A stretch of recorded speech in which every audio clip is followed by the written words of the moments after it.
In 1890, at the age of 41, Alfred Tucker was appointed as the third Bishop of Eastern Equatorial Africa.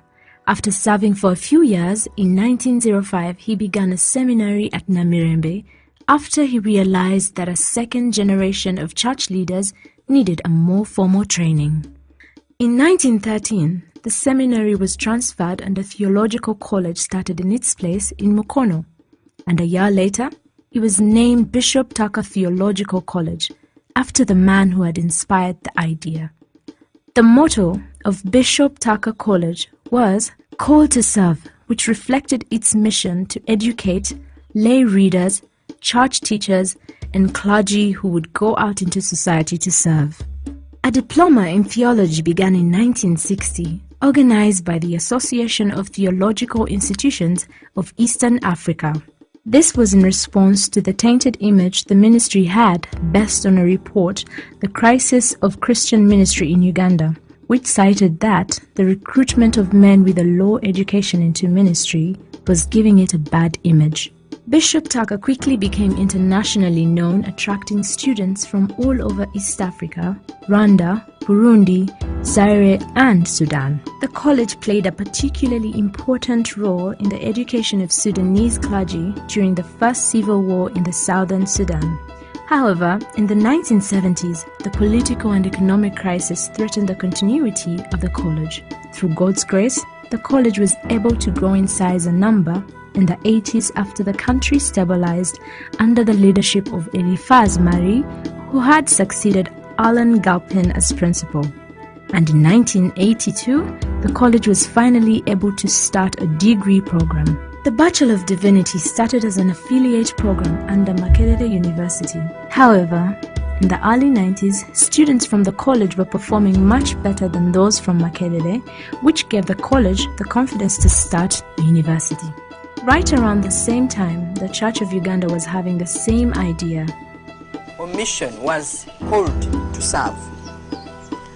So whoever joined Bishop Tucker, whether as clergy or lay or ordinand or wives and children, we had that all in mind, that we are here to serve.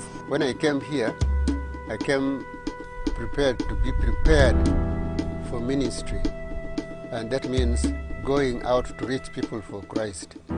Abasomesa abamasomero bayagala basomese abasomesa abamasomero abanagenda mu masomero nga bakristaayo bulungi ate nga bali administrator okubatwala badde Mukono. While plans were in high gear to promote the college into a university, there were, however, growing concerns that the once Christian university might turn secular. Mwalimu ka resistance katonto naawo nga balowooza nti senga tutandika university obuyigize bwabwe bwali tebutuukana na university naye ne tugamba nti nedda abajja kusigalamu tujja kuleeta ba lecturers abalala naye nga ne bano abalimu bo basigaddemu kubanga era theology ye twali tugenda naye mu maaso. The Church of Uganda was particular about keeping the university in every way Christian. This led Archbishop Nkoyoyo to get onto a plane to America equipped with only a brochure. He hoped to come back with a vice-chancellor.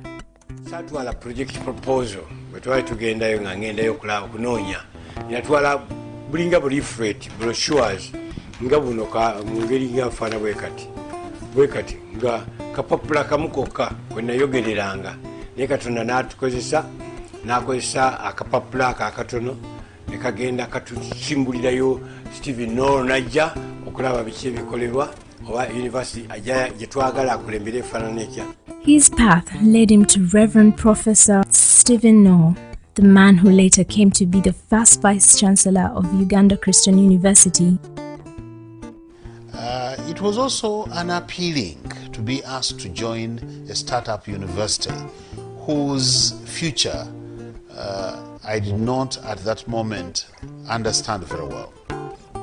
Nevertheless, he left me with a piece of paper which was spelling out his vision, and about 7 months down the road I read that piece of paper which he expected me to read almost immediately, and I felt that what he was talking about was indeed something that I could take interest in.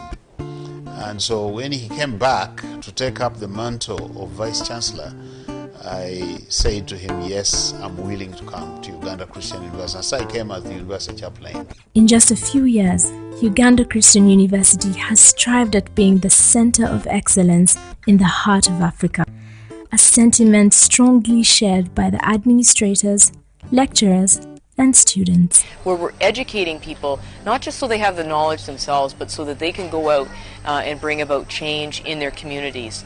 And that ultimately is going to be the solution. People's hearts need to be changed and their heads need to be changed. We're hoping that wherever these law students find themselves, they will take their very well-grounded training in Christian ethics and use that in their profession wherever it takes them. When we talk about issues like corruption, or when we talk about the moral degeneration that has happened in the country, many of us do not immediately associate it with the fact that many of the people at the helm of the moral degeneration actually tend to be graduates. Come join us in 2013 as we celebrate 100 years of educating men and women of virtue.